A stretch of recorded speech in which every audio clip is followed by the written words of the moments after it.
শিক্ষকেরা সমাজের মেরুদণ্ড, তারাই ভবিষ্যৎ প্রজন্মকে গড়ে তোলার মূল কারিগর। তবে জানেন কি এই বিশ্বের সর্বকনিষ্ঠ শিক্ষক কে? আসুন আজ তবে জেনে নিই লন্ডনের ব্রিটিশ ব্রডকাস্টিং কর্পোরেশন তথা বিবিসি স্বীকৃতিপ্রাপ্ত বিশ্বের সর্বকনিষ্ঠ প্রধান শিক্ষকের কথা।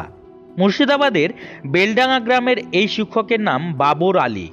স্বামীজির আদর্শে অনুপ্রাণিত বঙ্গের এই শিক্ষকের জীবনের মূল মন্ত্রটি হলো সবার জন্য শিক্ষা। এই আদর্শকে সামনে রেখে মাত্র 9 বছর বয়সে বাবর গড়ে তোলেন একটি স্কুল, নাম রাখেন আনন্দ শিক্ষা নিকেতন। 9 বছর বয়সের অঙ্কুরিত তার সেই স্বপ্ন আজ নবযৌবন প্রাপ্ত। তার গড়া আনন্দ শিক্ষা নিকেতন 24 বছরের শাখায় পুষ্পে ফলে শিকড়ে আজ মহিরুহ। বাবর আলী বিশ্বের সর্বকনিষ্ঠ প্রধান শিক্ষক। বাবর আলীকে মাত্র 16 বছর বয়সে বিবিসি বিশ্বের সর্বকনিষ্ঠ প্রধান শিক্ষক হিসেবে স্বীকৃতি দেয়। তিনি নিজে পশ্চিমবঙ্গের মুর্শিদাবাদের স্কুলে পড়ার জন্য প্রতিদিন 10 কিলোমিটার পাড়ি দিতেন। মাত্র 9 বছর বয়সে শিক্ষকতা শুরু করেছিলেন, যখন তিনি নিজে ক্লাস 5-এ অধ্যয়নরত একজন ছাত্র ছিলেন।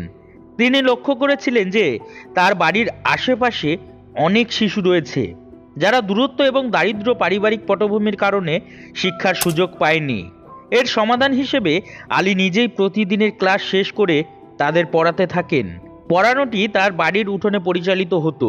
তিনি মাত্র 8 জন ছাত্র নিয়ে শুরু করেন এবং এখন তার আনন্দ শিক্ষা নিকেতন নামে তার স্কুলে 1000-এরও বেশি ছাত্র রয়েছে। প্রাথমিক পর্যায়ে আলী তার বাবার দ্বারা সমর্থিত ছিল না, ফলস্বরূপ তাকে তার বাড়িতে শিক্ষকতা করা বন্ধ করতে হয়েছিল এবং পড়াতে জঙ্গলে চলে যেতে হয়েছিল। কিন্তু শীঘ্রই তার বাবাও বিষয়টি জানতে পেরে একটি স্কুলের প্রিন্সিপালকে জিজ্ঞেস করলেন, আলী কি ঠিক করছেন? প্রিন্সিপাল উত্তর দিলেন, যদি সে অন্যের জন্য ভালো করতে পারে তবে ঈশ্বর তাকে সাহায্য করবেন। সেদিনের পর থেকে আর পিছনে ফিরে তাকাতে হয়নি তাকে। আনন্দ শিক্ষা নিকেতনে আলী তার গ্রামের এবং আশেপাশের শিশুদের বিনামূল্যে শিক্ষা প্রদান করেন। তিনি অভিভাবকদের তাদের মেয়েদের শিক্ষিত করার জন্য বোঝানোর মাধ্যমে অতিরিক্ত মাইল অতিক্রম করেছেন। একটি উদাহরণ স্থাপন করার জন্য তিনি নিজেই তার বোনকে প্রথমে শিখিয়েছিলেন। শিক্ষকতার প্রতি আলীর আবেগ তাকে লন্ডনের রানীর পাশাপাশি বিশ্বের বিভিন্ন বিখ্যাত প্রতিষ্ঠান থেকে স্বীকৃতি দিয়েছে। অনেক প্রতিষ্ঠান ও সংবাদ মাধ্যম বাবর আলীকে নিয়ে প্রতিবেদন প্রকাশ করে। 2009 সালে ভারতীয় সংবাদ মাধ্যম CNN IBN বাবর আলীকে রিয়েল হিরোজ অ্যাওয়ার্ড কর্মসূচির জন্য পুরস্কার প্রদান করে। NDTVর বাবর আলীকে ইন্ডিয়ান অব দ্য ইয়ার পুরস্কার প্রদান করে। বর্তমানে তাকে নিয়ে কয়েকজন গবেষণা করছে। দেশ বিদেশে তার জীবন কাহিনী পড়ানো হয় সরকারি স্কুলে। 400-রও বেশি সম্মানে তিনি সম্মানিত হয়েছেন পৃথিবীর বিভিন্ন প্রান্ত থেকে।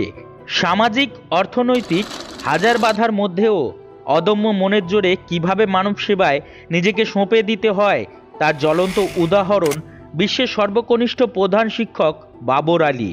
বাবরের কঠিন লড়াইয়ের কাহিনী চলচ্চিত্রের চিত্রনাট্যকেও হার মানায়। তার এই লড়াইকে কুর্নিশ জানাই আমরা। ধন্যবাদ এতক্ষণ আমাদের সাথে থাকার জন্য। আমাদের ভিডিওগুলি যদি আপনাদের ভালো লাগে তবে অবশ্যই আমাদের পাশে থাকবেন।